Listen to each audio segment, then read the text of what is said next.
Eric at si Kong Joel, ang ating mga prosecutors. Magandang umaga po. Magandang umaga po. Maraming salamat sa pag-imbita. Ay, magandang umaga at siyempre binabati namin ang happy 87 years ang DZRH. Alam mo, bata pa ako, pinakikinggan na to ng lola ko eh. Totoo yun. Parang kayo pa rin bang host, no? Oo nga, hindi totoo. May mga nakausap kami kahapon dyan, mga may edad na talaga. Lumaki sila sa DZRH, sa drama DZRH ng talaga. DZRH.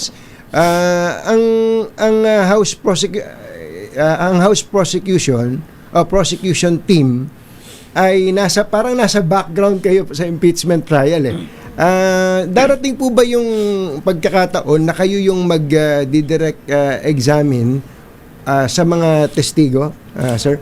Well, merong hatian yung public prosecutors at private prosecutors. No? So, halimbawa kami, mga leads po kami nung mga articles. No?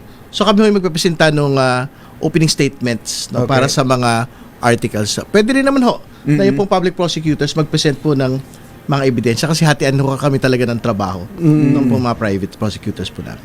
Saka hindi porke hindi ka nagpe-presenta ng testigo, ibig sabihin wala ka nang ginagawa. Kasi may mga iba kami mga prosecutors na sa paperworks naman.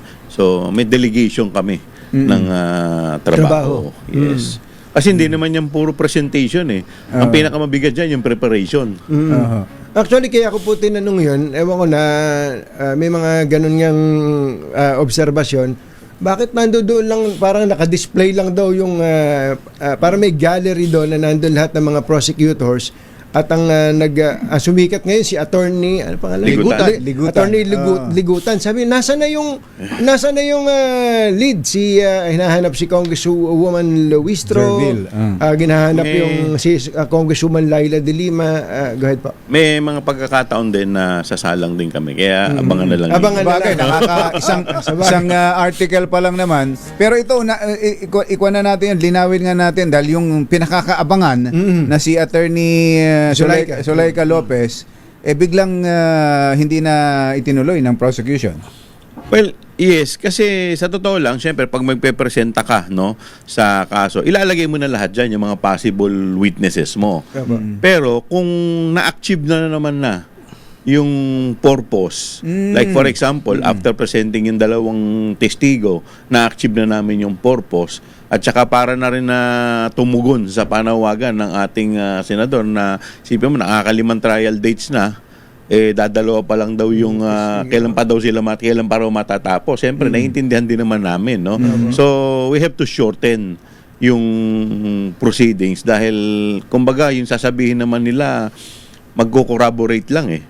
Pandagdag lang, hindi naman talaga yun ang pinaka-main na issue dito. Kung isinalang po ba kung Terry si Zuleika, ano bang ano bang i-establish sana? Nabanggit naman na ho ni Attorney Kapunan kahapon, no? Na talagang binanggit niya there and then na atin pong pangalang Pangulo yung pong mga pagbabanta laban sa Pangulo at sa kanya pong pamilya. Pero established na ho nung Attorney Luntok and Mr. Kalilong eh. Yung pong fact na yun, yung video authentication, na talagang may nagbanta, may pinagbantaan, at meron pong nagbanta. May impression kasi Kong Terry, Kong Joel, na kaya nyo biglang iniatras. Nung una sinasabi, ito yung abangan natin, pinakakaabangan. Dahil baka mas makasira pa sa diskarte ninyo yung pwedeng maging testimonya ni Attorney Zuleika. Hindi naman, kasi hindi lang naman ho si Attorney Lopez yung hindi na ho isasalang eh. Kahit ho si Captain Bello hindi na ho isasalang. So, ibig sabihin, ang objective ho talaga of lessening the number of witnesses para ma-expedite po talaga yung proseso. We have high confidence on the two early witnesses na talagang pasok na ho yung pagpapatunay po ng pagbabanta ng pangalang Pangulo laban sa Pangulo at kanya pong pamilya. Ano po ba ang grade nyo sa bar exams? Sakto lang. Nagulat ako doon Nagulat ako kay Attorney Binluan for even mentioning that. Kayo po ba inasahan nyo na aabot sa ganun yun? Hindi ko na alam kung ano yung mga pinagtatanong nung attorney. Kasi halimbawa, kahapon, nag-object siya doon sa DOJ docket, doon kay Attorney Ligutan. Bakit niya tinatanong incompetent? Pero nung nakarang araw, yun din mismo yung tinanong niya eh. Pwede ba yun? Parang tawag ko nga doon, parang bad faith lawyering yun eh. Hindi ba? Yung pwede sa'yo, hindi pwede sa kanya. Walang ganun. Hindi ba? Oo. Pero yung ang aabangan din talaga namin o kung yung binanggit nyo kanina na mangyayari yun, na yung kayo yung magtatanong, magdedirect question sa mga witnesses. Ito ho bang susunod na article merong ganon?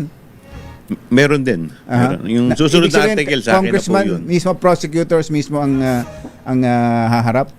Meron din po. May ganun usapan. kasi dito sa susunod yung confidential fund, medyo mas marami-rami na yung testigo dito. Dahil ito, nakita naman natin medyo lengthy yung discussion nung sa committee ko, di ba? So, at marami tayo mga inaasahan ng mga testigo dito. Nandiyan syempre yung COA, yung bangko, so yung mag-authenticate ng mga video. So medyo marami-rami itong mga, tapos yung mga AFP. But of course, we are trying to shorten din.